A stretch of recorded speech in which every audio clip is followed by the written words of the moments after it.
بسم اللہ الرحمن الرحیم۔ السلام علیکم۔ اردو سٹوری پوائنٹ میں خوش آمدید۔ ویورز، اردو سٹوری پوائنٹ میں آج آپ ایک اور سچی کہانی ملاحظہ فرمائیں گے، لیکن کہانی شروع کرنے سے پہلے آپ سے درخواست ہے کہ سبسکرائب کا بٹن دبا کر اردو سٹوری پوائنٹ کے ساتھ جڑ جائیے اور ہماری ویڈیو سب سے پہلے دیکھنے کے لیے بیل آئیکن کو ضرور کلک کیجیے۔ میرے بھائی بختر کی کپڑوں کی دکان تھی جہاں شادی بیاہ کے جوڑے دستیاب تھے، لہٰذا زیادہ تر وہی لوگ بختر بھائی کی دکان کا رخ کرتے تھے جنہیں جہیز یا پری کے جوڑے لینے ہوتے تھے۔ محلے والوں کو بھی ان کی دکان کا پتہ تھا۔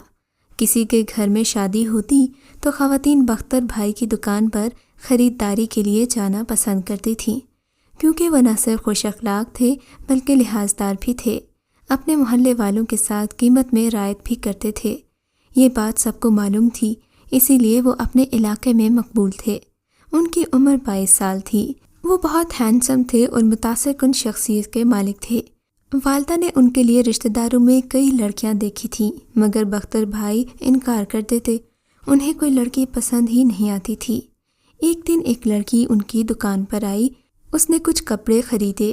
پہلی بار میرے بھائی کو کوئی لڑکی پسند آ گئی، مگر وہ اس کے بارے میں کچھ نہیں جانتے تھے کہ کون ہے اور کہاں رہتی ہے۔ 2-4 دن بعد وہ دوبارہ آئی، کچھ دوپٹے خریدے، شاید اس کے گھر میں کسی کی شادی تھی۔ اس بار وہ ایسی بنی سنوری ہوئی تھی کہ بختر بھائی تو اس پر مر مٹے۔ جو ہی وہ خریداری کر کے دکان سے باہر نکلی، انہوں نے اپنے ملازم سے کہا کہ اس کے پیچھے جاؤ، دیکھو کہاں رہتی ہے۔ ملازم تو حکم کا غلام تھا، وہ موٹر سائیکل پر لڑکی کے پیچھے چلا، مگر یہ کیا، وہ تو قریبی محلے سے آئی تھی اور یہ محلہ اپنا تھا۔ ملازم بھی اسی محلے کا رہائشی تھا۔ اس نے دیکھا کہ لڑکی ایک گھر کے اندر چلی گئی ہے۔ اس نے واپس آ کر بتایا، بختر بھائی، وہ لڑکی تو ہمارے محلے میں رہتی ہے۔ ہمارے محلے میں جو ایک مکان برائے فروخت تھا، یہ لوگ وہاں آ بسے ہیں، شاید انہوں نے گھر خرید لیا ہے۔ یہ بات درست تھی۔ عاقل ہمارے ماموں تھے اور وہ ہمارے گھر سے اگلی گلی کے ایک مکان میں رہتے تھے۔ ان کے گھر کے برابر والا مکان 1 سال سے خالی پڑا تھا جو برائے فروخت تھا، اب اس میں نئے لوگ آبسے تھے۔ ایک روز ممانی کے ہمراہ میں اور امی ان کے گھر گئے۔ وہ لڑکی ہم سے بہت اخلاق سے ملی۔ اس کا نام نادیہ تھا۔ اس نے بتایا کہ وہ سال دوم کی طالبہ ہے۔ اس کے بھائی کی شادی عنقریب ہونے والی تھی، تب بھی وہ بختر بھائی کی دکان سے شادی کے جوڑوں کی خریداری کرنے گئی تھی۔ اس کی ماں بھی بہت ملنسار تھی، ہم لوگوں کی خوب آؤ بھگت کی، غرض یہ کہ ہم نئے پڑوسیوں کے بارے میں بہت اچھا تاثر لے کر گھر آئے تھے۔ بختر بھائی کو معلوم نہیں تھا کہ ہم نادیہ کے گھر ہو آئے ہیں۔ ایک دن دکان پر جاتے ہوئے انہوں نے نادیہ کو گھر سے نکلتے دیکھ لیا۔ وہ کالج جا رہی تھی۔ اب انہیں علم ہو چکا تھا کہ وہ کس وقت گھر سے نکلتی ہے۔ یہ گھڑی دیکھتے رہتے اور ٹھیک نادیہ کے ٹائم پر اپنی دہلیز پار کرتے۔ اس طرح بھائی ہر صبح اس کا دیدار کر لیا کرتے تھے۔ دن گزرتے گئے اور نادیہ کی پڑھائی ختم ہو گئی، وہ گھر بیٹھ گئی۔ اب وہ کالج جانے کے لیے مقررہ وقت پر گھر سے نہیں نکلتی تھی، اس کا دیدار کیوں کر ہوتا؟ بختر بھائی روز صبح دکان جاتے ہوئے سانسیں روکے اس کے گھر کے دروازے کو دیکھتے جو کہ بند ہی رہتا، پھر ٹھنڈی سانس بھر کر آگے بڑھ جاتے۔ ہم نے محسوس کیا کہ بختر بھائی کو چپ سی لگ گئی ہے۔ امی نے بیٹے کی اداسی کو محسوس کر لیا تھا، پوچھا، کیا بات ہے بیٹے، کیوں پریشان رہتے ہو؟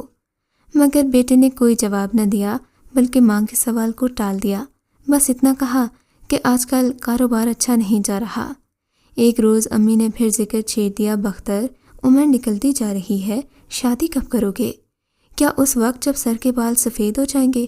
تمہارے لیے کتنی لڑکیاں دیکھیں، تمہیں کوئی پسند ہی نہیں آتی؟ اس بات پر بھائی بولا، اگر میں خود لڑکی پسند کروں گا تو آپ لوگ انکار کر دیں گے۔ مگر امی نے اصرار کر کے اس سے پوچھا کہ تم بتاؤ تو صحیح لڑکی کون ہے؟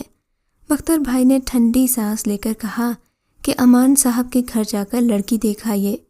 وہ بھائی کی بات سن کر کچھ دیر کے لیے تو ساکت ہو گئی، پھر بولی، ان کے گھر جا چکی ہوں، نادیہ کو بھی دیکھا ہے، اچھی لڑکی ہے مگر نئے لوگ ہیں اور بالکل ہی غیر ہیں، سمجھ میں نہیں آ رہا کہ رشتے کی بات کیسے کروں۔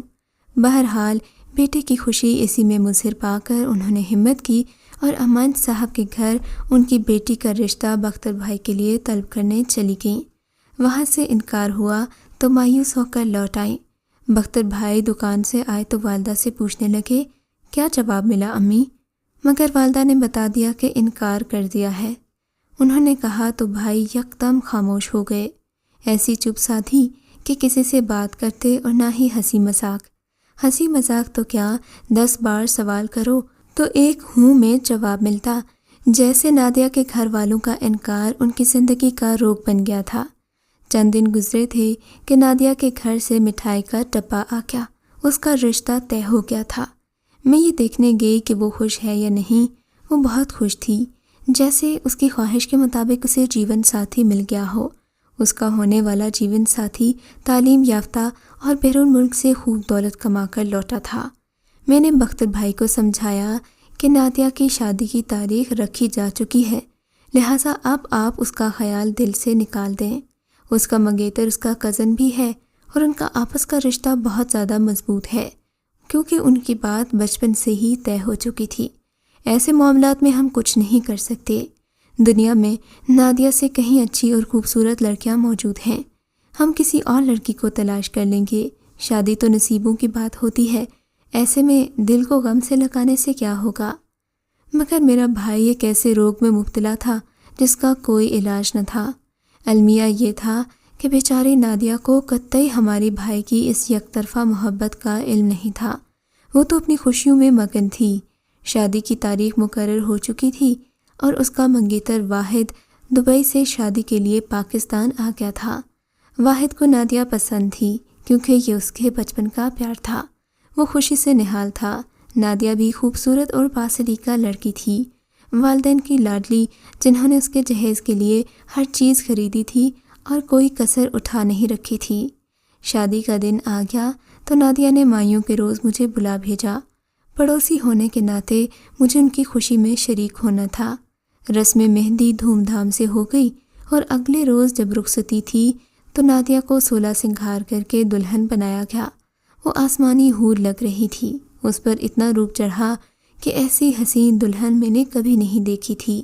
ڈھول کی تھاپ پر رات آہستہ آہستہ گزر رہی تھی، تبھی شور اٹھا کہ دولہا بارات لے کر آ گیا ہے۔ وہ کسی شہزادے کی طرح نظر آ رہا تھا۔ رسموں کے بعد واحد اپنی دلہن کو رخصت کروا کر لے گیا۔ ایک روز بعد ولیمہ بہت شاندار تھا۔ پھر شام کے وقت دولہا کے ساتھ اس کے دوستوں نے سیر تفریح کا پروگرام بنا لیا۔ پھر یہ سب واحد کو لے کر کاروں میں نکل پڑے۔ ایک پرفضا مقام کی طرف جاتے ہوئے راستے میں انہوں نے کاریں روک لیں۔ ایک بڑے ہوٹل میں چائے پینے اور کچھ دیر آرام کو ٹھہر گئے۔ 1 گھنٹے بعد دوبارہ جانب منزل محو سفر ہو گئے۔ تب دولہا کی کار سب سے آگے تھی۔ ابھی تھوڑا سا سفر طے ہوا تھا کہ بدقسمتی سے اس کا اگلا ٹائر پھٹ گیا اور کار الٹ گئی۔ واحد کی سر پر گہری چوٹ لگی تھی اور وہ موقع پر ہی جاں بحق ہو گیا۔ باقی کزنوں کو بھی چوٹیں آئی تھیں مگر وہ جان لیوا نہیں تھیں، معمولی مرہم پٹی کے بعد ٹھیک ہو گئے تھے۔ ادھر بیچاری دلہن سٹیج پر بیٹھی ہوئی تھی، سہیلیوں کے جھرمٹ میں ہنس رہی تھی، جبکہ سہیلیاں اور ہم عمر رشتہ دار لڑکیاں اس سے ہنسی مذاق کر رہی تھیں۔ تبھی دولہا کی موت کی اطلاع ملی۔ نادیہ اور اس کے گھر والوں پر خبر قیامت بن کر ٹوٹی۔ شادی والے گھر میں خوشی کی بجائے ماتم چھا گیا۔ خبر سنتے ہی نادیہ بے ہوش ہو گئی۔ اسے فوراً ہسپتال لے جایا گیا، جہاں وہ 2 دن بے سدھ پڑی رہی۔ ولیمے کے دوسرے دن واحد کی نماز جنازہ ادا کی گئی، جس میں علاقے کے بہت لوگوں نے شرکت کی، کیونکہ یہ اپنی نوعیت کا ایک بہت بڑا حادثہ تھا۔ کسی کو یقین نہیں آ رہا تھا کہ حقیقت میں واحد زندگی ہار چکا ہے۔ اپنے پرائے 1 دن پہلے دونوں گھرانوں میں قیامت کا سما تھا۔ تیسرے دن نادیہ کے والد اسے اپنے گھر لے آئے اور میکے آ کر نادیہ کو مستقل چپ لگ گئی۔ وہ کھاتی تھی اور نہ ہی پیتی تھی۔ اس کے منہ میں زبردستی چند لقمے ڈالنے پڑے تھے۔ وہ گھر میں کسی سے بات نہیں کرتی تھی۔ میں اور امی تعزیت کے لیے گئے تو ہم سے اس کا غم نہ دکھا گیا۔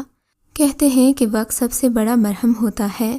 آخر کار 3 سال کا عرصہ بیت گیا۔ بالآخر امی نے بختر بھائی کو شادی پر راضی کر لیا، کیونکہ امی کی بیماری بڑھتی جا رہی تھی اور اب انہیں ہر صورت بہو چاہیے تھی۔ میری بھی شادی ہو چکی تھی، یوں امی اکیلی ہو گئیں۔ بختر بھائی کی شادی ان کی خالہ زاد سے ہو گئی۔ اس کا نام خیر النساء تھا۔ ہم سب اسے پیار سے خیرن پکارتے تھے۔ بہو کے آنے سے امی کی صحت بہتر ہو گئی تھی۔ وہ اتنی اچھی لڑکی تھی کہ آتے ہی سب کے دلوں میں گھر کر لیا۔ اللہ نے ایک بیٹا دیا تو بھائی بھی اس سے محبت کرنے لگا۔ دونوں میاں بیوی حسن سلوک سے رہنے لگے۔ ایک دن نادیہ کچھ کپڑے لینے بھائی کی دکان پر گئی تو اس کی حالت ایسی تھی کہ پہچانی نہیں جاتی تھی۔ ماں ساتھ تھی۔ بھائی بختر اسے دیکھ کر افسردگی کے سمندر میں ڈوب گئے۔ اگلے دن ہم اس کے گھر گئے۔ امی نے پیار کیا تو آنکھوں میں آنسو بھر گئے۔ امی نے اسے گلے لگا لیا تو وہ پھوٹ پھوٹ کر رو دی۔ میری آنکھیں بھی چھلک پڑیں۔ کمرے میں چلی گئی تو میں بھی اس کے پیچھے گئی۔ تسلی دینا چاہتی تھی مگر میرے پاس الفاظ کہاں تھے۔ خاموشی سے اس کے ٹھنڈے ہاتھوں کو اپنے ہاتھوں میں پکڑ کر بیٹھی رہی۔ گھر آ کر جب میں نے بختر کو بتایا تو انہوں نے غمناک آنکھوں سے دعا کی کہ اللہ نادیہ کو صبر دے۔ ان کے چہرے پر پھیلا اطمینان دیکھ کر میں یہ سوچتی رہ گئی کہ وقت بھی کتنا بڑا مرہم ہے۔ میرا بھائی جو 3 سال پہلے اس کے لیے دیوانہ تھا، آج اس کا نام سن کر ٹوٹا نہیں تھا، ہاں دکھی ضرور ہوا تھا۔ بس اتنا ہی کہنا چاہوں گی کہ کچھ چیزیں وقت پر چھوڑ دینی چاہیے، انہیں وقت ہی ٹھیک کرتا ہے۔ اگر آپ کو یہ کہانی اچھی لگی ہے تو اس ویڈیو کو ضرور لائک کیجیے اور کامنٹ سیکشن میں اپنی رائے کا اظہار ضرور کریں۔ اس طرح کی مزید کہانیاں سننے کے لیے اردو سٹوری پوائنٹ کو سبسکرائب کریں۔